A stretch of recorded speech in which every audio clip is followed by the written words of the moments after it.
नागिन बहू। सास बहू का रिश्ता वैसे ही खींचातानी का होता है, लेकिन क्या हो जब ये तनाव पिछले जन्म से शुरू हो। इस औरत ने पिछले जन्म में मेरी माँ नागिन रूपमती को डंडे से मारा था। इस जन्म में इसकी बहू बनकर मैं उसका बदला लूंगी। बहू खड़ी होकर सास को घूर घूर कर बदला लेने का प्लान बना रही थी कि सास, हाय रे बहू, खड़ी खड़ी थक गई होगी, बैठ जाया कर, पैर में दर्द हो जाएगा। माँ जी, बड़ों के सामने बैठना मेरे संस्कारों में नहीं है।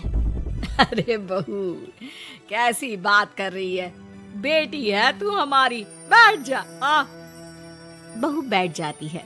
सास उसे चाय देती है। ये ले, मेरे हाथ की स्पेशल चाय। किस्मत हो तो भाभी जैसी, जो बैठे बैठे चाय मिल रही है, वो भी सास के हाथ की। हाँ हाँ, तुझे क्यों जलन हो रही है? अरे खुद तो चली जाएगी ससुराल। मेरा बुढ़ापा तो मेरी बहू के साथ ही है ना।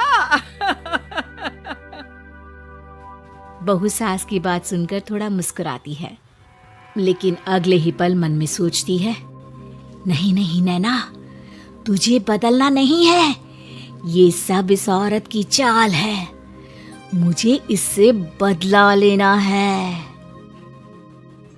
बहू अब शाम को सास के साथ पार्क में जाती है।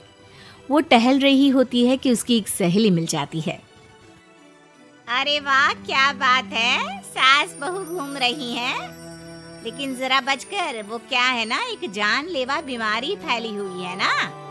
हाँ हाँ, जानते हैं, तभी तो पूरी सतर्कता के साथ घूम रहे हैं। चलो घर भी जाना है, खाना बनाना है। अरे तो बहू को क्यों उठा कर ले आई? मैं तो कहती नहीं कभी के साथ चल, घर जाकर खाना भी तो बनाना होता है। अरे कैसी बात कर रही हो, मेरी बहू सारा दिन घर के अंदर रहती है, बेटा भी रात में आता है। ये तो घर में रह रहकर पागल हो जाएगी, और फिर मैं घूमूं और इसे घर में कैद करके रखूं। ये कहाँ का न्याय है। अच्छा, एक काम याद आ गया है, फिर मिलते हैं।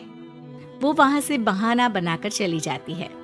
बहू घर आती है और रात को जब सब सो जाते हैं तो वो एक नागिन का रूप धारण कर लेती है।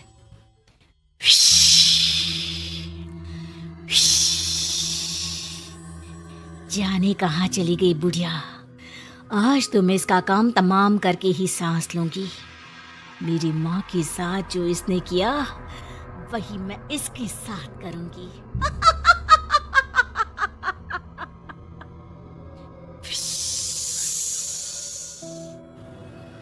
बहू सास को ढूंढ ही रही होती है कि पति की आवाज आती है। नैना, पानी लेने गई हो तो मेरे लिए आइसक्रीम ले आना फ्रीजर से, बहुत मन कर रहा है खाने का, और जरा जल्दी आना। नैना तुरंत बहू का रूप ले लेती है। अरे ये कैसे उठ गए? ये तो गहरी नींद में सो रहे थे, और इतनी रात में आइसक्रीम? मतलब अभी 1 घंटा और नहीं सोएंगे, तब तक तो मुझे ही नींद आ जाएगी।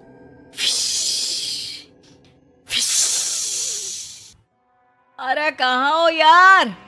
अरे ये फिस फिस सी आवाज क्या आ रही है? देखो तो कोई चूहा है क्या? बहू खुद की तुलना चूहे से सुनकर गुस्सा हो जाती है। वो आइसक्रीम लेकर कमरे में आती है। क्या कहा? फुस फुस चूहा करता है? वो चीची चीची करता है, समझे? और फिस फिस करती है नागिन, इच्छाधारी नागिन। अरे यार, क्यों डरा रही हो? आज के जमाने में इच्छाधारी नागिन वागिन कुछ नहीं होती, वो तो सिर्फ फिल्मों में होती है, श्रीदेवी वाली फिल्मों में। पत्नी अगले ही पल श्रीदेवी का रूप धर लेती है। पति देखता ही रह जाता है, लेकिन फिर वो नैना बन जाती है। नैना, श्रीदेवी आई थी। क्या कह रहे थे तुम? इच्छाधारी नागिन वागिन कुछ नहीं होता। मतलब तुम नागिन हो? माँ बचाओ। नैना डर जाती है और तुरंत पति को बेहोश कर पुरानी बातें भुलाने वाला जादू कर देती है। अगले रोज, अरे यार, ये सर दर्द हो रहा है, लग रहा है जैसे किसी ने जोर का हथौड़ा मार दिया हो। अच्छा, तो बेटा थोड़ी देर और सो ले। रहने दे, आज दफ्तर मत जा, घर पर ही रुक जा। वैसे भी दोपहर में श्रीदेवी की नागिन फिल्म आने वाली है, सारा परिवार साथ बैठकर देखेंगे। पति को मानो कुछ याद आने लगता है। अब श्रीदेवी माँ, कल रात में घर में श्री अरे दिमाग पर इतना जोर मत डालो, वैसे भी कम है। सही कहा बहू। दोनों सास बहू हंसने लगती है। वाह जी वाह, माँ ये भी सही है, बहू आ गई तो बेटे की कोई कदर ही नहीं। ठीक है नैना, वैसे मैं तुम्हारे लिए ये हीरो का सेट लाया था, पर अब नहीं दूंगा। नैना सेट देकर खुश हो जाती है। दे दो ना प्लीज, सॉरी बस। अरे चल दे दे मेरी बहू को सेट, वैसे भी ये मैंने बहू के लिए ही बनवाया था। सास बेटे से लेकर बहू को दे देती है। हैप्पी बर्थडे बहू। क्या आज नैना का बर्थडे है माँ? और क्या, तुझे तो कुछ भी याद नहीं रहता, बहू ने बताया तो था। नैना की आंख में आंसू आ जाते हैं कि माँ के मरने के बाद किसी ने उसका जन्मदिन मनाया नहीं था।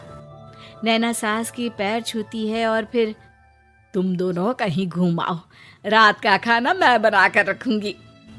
पति और नैना घूमने चले जाते हैं। पता है, मैं अपना जन्मदिन तकरीबन 200 साल बाद मना रही हूँ, विश्वास ही नहीं हो रहा। तुम भी ना क्या हमेशा मजाक करती रहती हो।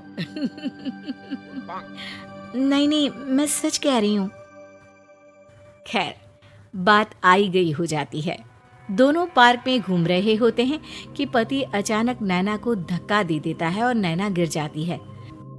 क्या कर रहे हो? क्या हो गया तुमको, गिर जाती तो? पति अचानक नैना को गले लगा लेता है और फिर रोने लगता है। पति का ये बदला हुआ रूप देखकर नैना पूछती है, क्या हो गया है, बोलोगे कुछ? मैं ठीक हूँ, रो मत। पति की आंख लाल हो जाती है। वो नैना को दिखाता है कि उसके पैर के पास से होता हुआ एक सांप निकल जाता है। बाप रे, ये काट लेता तो मैं मर ही जाती। नहीं, मैं तुम्हें कुछ नहीं होने देता। मैंने अपने पिता को सांप के काटने से ही खोया है, माँ आज तक संभल नहीं पाई है। नैना हैरान हो जाती है। क्या हुआ था आपके पापा को? मेरे जन्म के सिर्फ 2 महीने बाद ही मम्मी के सामने एक सांप ने पापा को जकड़ लिया था। माँ ने उस सांप से कई निवेदन किए लेकिन वो नहीं मानी। शहर के सबसे बड़े सपेरे ने भी उस सांपिन से बात की लेकिन उसे जरा भी तरस नहीं आया। सिर्फ मजे लेने के लिए उसने मेरे पिता को मार डाला। ये बात नैना की माँ की हो रही थी। फिर तो तुम लोगों ने उस सांप को मार दिया होगा ना? नहीं, हमने नहीं, उस सपेरे ने। माँ ने तो बहुत मना किया कि जंतु है ना, उसमें भी जीव है, और वैसे भी हमारे संस्कार में सांप को मारना ठीक नहीं माना जाता। नैना को अपनी गलती का एहसास होता है। वो रोने लगती है। अरे क्या हो गया पगली, बचा लिया है मैंने तुम्हें, कुछ नहीं होने दूंगा। सही कहा, मुझे बचा लिया तुमने इतने अच्छे परिवार को खोने से।